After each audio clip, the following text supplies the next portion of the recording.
Patria y primeros años de San Diego. San Diego de Alcalá, llamado así por haber volado a la gloria en esta ciudad, nació en la primavera del año 1389 en San Nicolás del Puerto. Le pusieron, al bautizarlo, el nombre de Diego. Todavía se conserva la pila donde recibió este santo sacramento, la casa donde vio por primera vez la luz del mundo. Sus padres, pobres en hacienda pero ricos en virtud, supieron inculcar en el tierno corazón del niño las cristianas enseñanzas que harían de él, con el correr del tiempo, uno de los santos más célebres de España. Así vivió varios años ejercitándose en toda clase de virtudes, llevando una vida santa, desprendido de todo afecto terreno y dedicado al rezo y a la oración.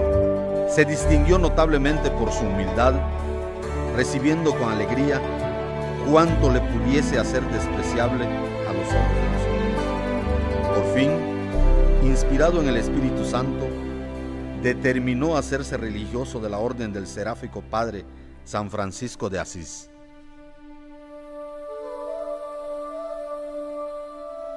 Es admitido primeramente en las ermitas de Córdoba, cuyos moradores eran terciarios franciscanos y vivían bajo la dirección de los padres del convento de San Francisco de Arizafa.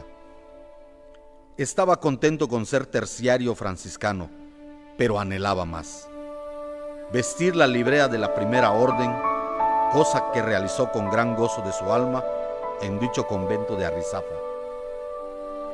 Avesado ya durante años en la oración y penitencia, fue, desde un principio, modelo acabado de virtudes.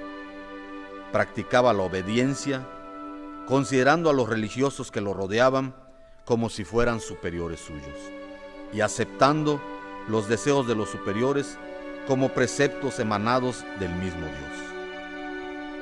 Acataba la voluntad divina incondicionalmente. No anhelaba otra cosa en este mundo que agradar al Señor. Lo mismo en la salud que en la enfermedad, en las adversidades y contratiempos, como en las gracias, bendiciones y faustos acontecimientos. Los cargos y empleos le eran indiferentes. Solo quería servir y obedecer. Practicaba la estrechísima pobreza franciscana, el remendado hábito que lo cubría, el rosario que rezaba diariamente y un libro de pláticas espirituales. Y aún estaba bien despegado de estos objetos que solo usaba por necesidad.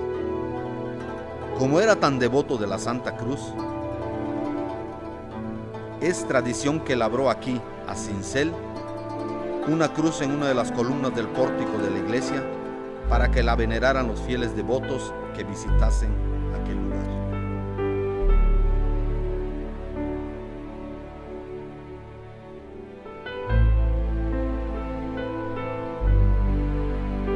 San Diego obra en Sevilla un famoso milagro. Dice el padre José Isorna, en frase feliz, que por donde pasa Fray Diego florecen los milagros como las rosas en primavera. Una madre tenía un niño de 7 años, el cual era muy travieso, como suelen ser casi todos los de su edad. Huyendo de un merecido castigo, se ocultó en el horno de hacer pan que había en su casa. La madre, ignorando que el niño se había escondido en aquel lugar, prendió fuego a la leña para comenzar el trabajo. A las primeras llamaradas, el niño comienza a llorar. La madre lo conoce y, sin poder hacer otra cosa, sale a la calle, gritando como una loca y pidiendo auxilio. En el preciso instante en que pasaba por allí, nuestro Fray Diego, el cual, enterado de lo sucedido, dice a la mujer: vete a la catedral y pídele a Nuestra Señora de la Antigua que salve a tu hijo. Entra el santo en la casa, se dirige hacia el horno y, ante numerosos testigos, exclama: niño, vente a mis brazos, libre del fuego, para la gloria de la Reina del Cielo y alegría de tu madre. De repente se apagan las llamas y asoma el niño, contento y feliz, arrojándose en brazos de su libertador. Van todos a la catedral a dar gracias a Dios y a la Santísima Virgen, y es entregado el niño sano y salvo a la piadosa y ya consolada madre. Todavía existe en Sevilla la calle del Horno que nos recuerda este famoso milagro de San Diego.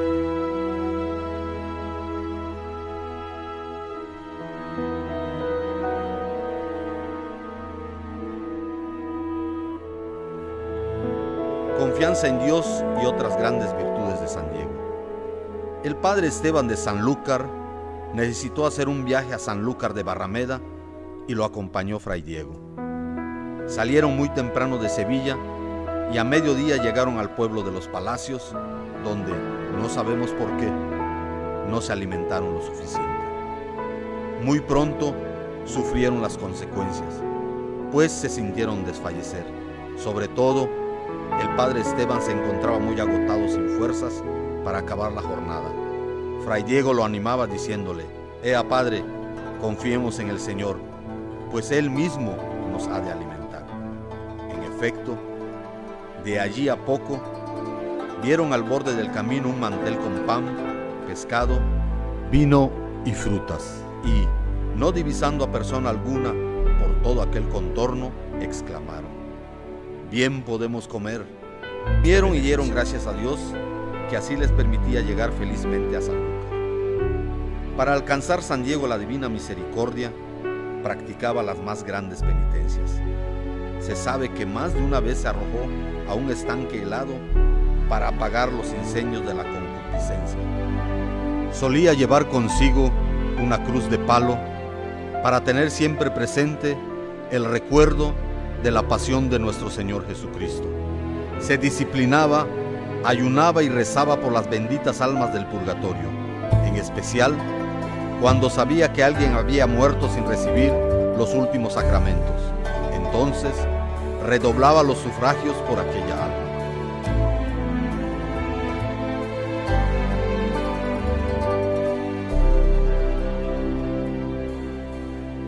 Va de misionero a las Islas Canarias. Aunque no era sacerdote, nombran a San Diego guardián del convento de Betancuria en la isla de Fuerteventura. Acepta el nombramiento con humildad y algo primordial lo animaba: morir mártir por la fe de Jesucristo en aquellas islas.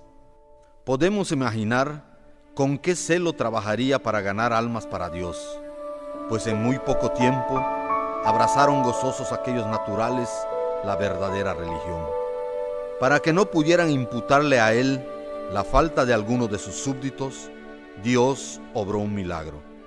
Un día al sacristán se le olvidó una tarde tocar a las Ave Marías, pero la campana del convento dio ella sola los 9 golpes, pudiendo así los religiosos rezar las preceptuadas oraciones a la Virgen.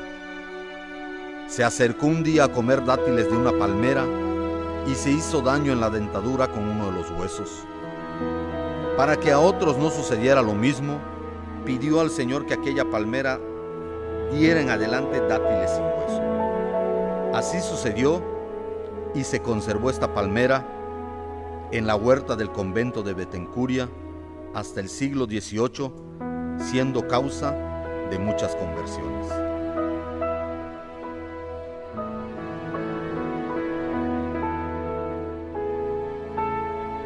Hace en Roma el oficio de maravilloso enfermero.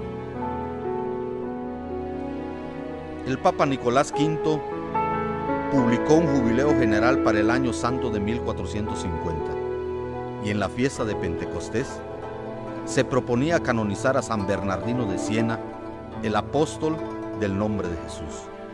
Con este motivo y con el de haber sido convocado también capítulo general de la orden, acuden a Roma 4.000 franciscanos de todo el mundo. Entre ellos destacaba, como astro de primera magnitud, nuestro glorioso San Diego, que había hecho el viaje acompañado de otro santo religioso, Fray Alonso de Castro. Habiendo recorrido a pie y descalzos España, el mediodía de Francia y gran parte de Italia, llegaron a la ciudad eterna y se hospedaron en el convento de Araceli. A los pocos días se declaró la peste en Roma debido a la ingente multitud de peregrinos y a la poca higiene que se observaba en aquellos tiempos.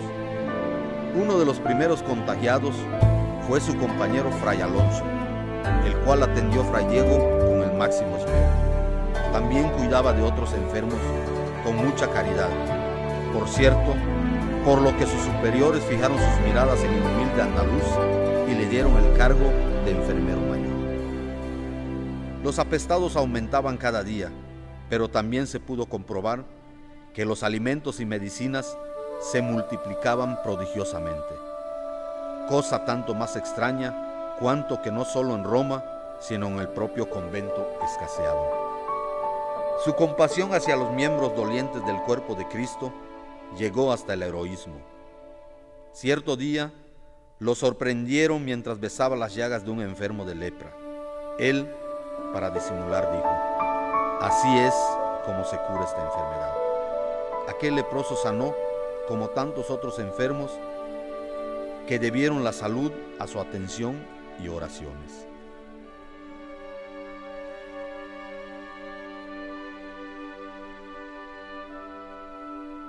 Se retira San Diego al convento de la Salceda.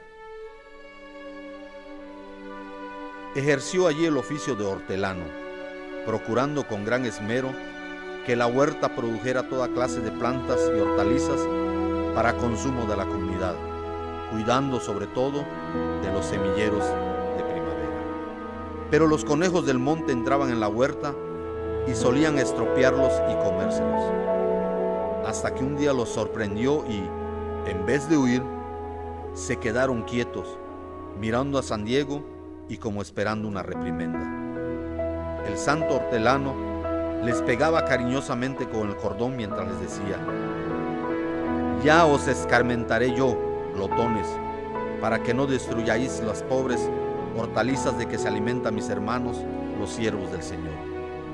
Y desde aquel día no se vieron más conejos por toda la huerta. Y contaba el santo a los frailes con gracia andaluza que con el castigo impuesto ya se habían enmendado. Agua escaseaba también en la huerta y varias veces los religiosos habían suplicado al santo que alcanzara del cielo la gracia de un manantial. No se hizo esperar mucho tiempo y así manó una copiosa fuente que, desde entonces, fue conocida con el nombre de Fuente de San Diego, y es fama de que sus aguas han obrado maravillas con los aquejados de alguna dolencia. Fueron notorias sus frecuentes luchas con el demonio, de las que siempre, al pronunciar alguna jaculatoria, salía victorioso. Los religiosos conocían muy bien su don de oración y contemplación, así como la fama de santo de que gozaba y que se iba extendiendo por todas partes.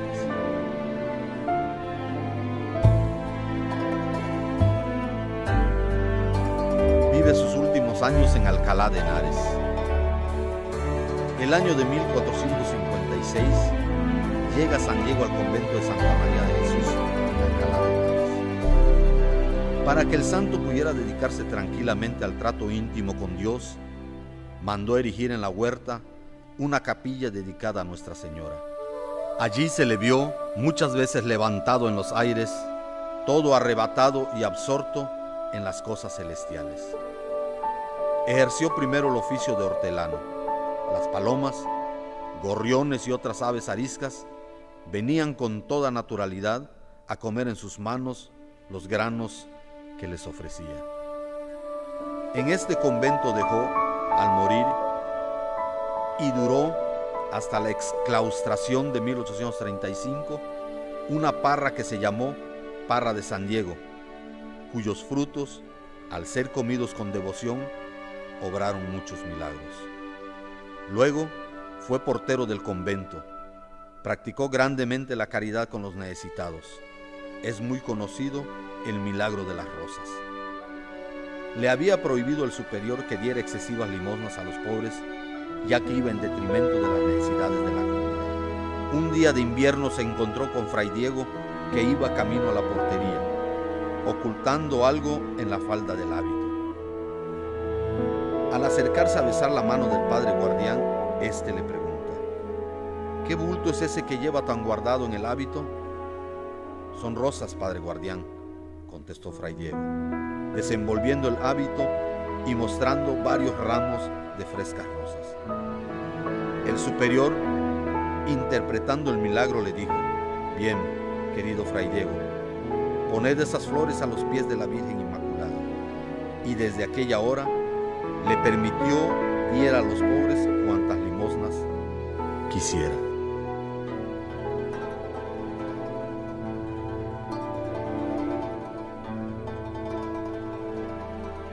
Su devoción al Santísimo Sacramento.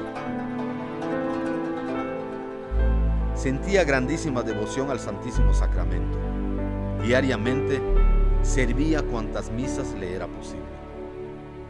Recibía al Señor en la Sagrada Comunión siempre que se lo permitían y aconsejaba a los demás que comulgaran con frecuencia, pero que lo hicieran siempre con viva fe, con pureza de conciencia, con humildad reverente, encendida caridad y rectitud de intención. El tiempo que lo dejaban libre sus ocupaciones, lo pasaba junto al sagrario.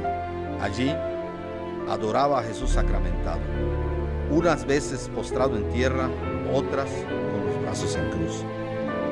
Dicen sus biógrafos que cuando ayudaba a las misas con el incensario o hacía de turiferario en cualquier otra función eucarística, salía de su cuerpo una fragancia tan exquisita que, venciendo a la del incensario, no dejaba duda en los religiosos de la altísima comunicación que gozaba su alma con Jesús sacramentado. Esto producía gran edificación en los frailes y en cuantas personas se daban cuenta de ello, y confortaba y elevaba los espíritus. Solía oír misa casi diariamente en su capilla y muchas veces vio cómo el santo en el momento de la consagración adoraba las sagradas especies, percibiendo al mismo tiempo un olor suavísimo que se expandía por todo el recinto. Es un milagro que nos demuestra la gran devoción de San Diego a la divina Eucaristía y cuánto agradaba al Señor el culto que siempre le había tributado su fino amante San Diego. Amor filial a la Madre de Dios. No menor que a Jesús sacramentado era la devoción que tributaba a la Santísima Virgen María. Devoción que sus progenitores habían inculcado en él desde pequeño, pues la traía consigo cuando vistió el hábito franciscano. Todos los milagros que hacía, procuraba se atribuyesen siempre a la poderosa intercesión de la Reina del Cielo. Se valía para ello de una estratagema muy ingeniosa, y era que a todos sus favorecidos los mandaba primeramente a rezar delante de una imagen de María. Después untaba al enfermo con aceite de la lámpara que ardía ante la venerada imagen, y cuando el enfermo se curaba, que era casi siempre, éste podía creerse que había sido por intercesión directa de la Virgen y no por los propios méritos. Así lo hizo en Roma cuando la peste del año 1450. Así en Sevilla, donde tanto promovió por este medio la devoción a Nuestra Señora de la Antigua. Así también en Alcalá, en el convento de Santa María de Jesús. Por cierto, que la imagen titular de este convento no agradaba a la generalidad de los frailes. Por eso, el arzobispo de Toledo se decidió a que un buen artista tallara una nueva escultura, la más preciosa que pudiera. El escultor no quiso comprometerse a ello hasta tanto Fray Diego no le prometiera que iba a rogar al Señor y a la Santísima Virgen por el feliz éxito de su trabajo. Testimonio de que las oraciones, cilicios y penitencias de Fray Diego fueran escuchados por el Altísimo, fue la prodigiosa imagen que el artista presentó a la consideración de la comunidad y de los muchos fieles que asistían a aquel acto.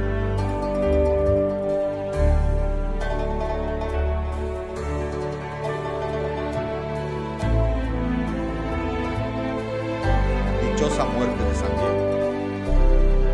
Mucho sufrió San Diego durante toda su vida. Aún en sus últimos días se le formó en la muñeca izquierda una apostema que le hizo padecer lo indecible. La fiebre lo debilitaba visiblemente. Al llegar su última hora, con el cordón puesto al cuello, pidió perdón a la comunidad y, besando la cruz que tenía en la mano, exclamó: «Dulce leño, dulces clavos, que llevasteis peso tan dulce. Oh cruz, tú sola fuiste digna de sostener al Señor y Rey de los cielos». Dichas estas palabras, voló su alma a la eternidad. Era sábado 12 de noviembre de 1463.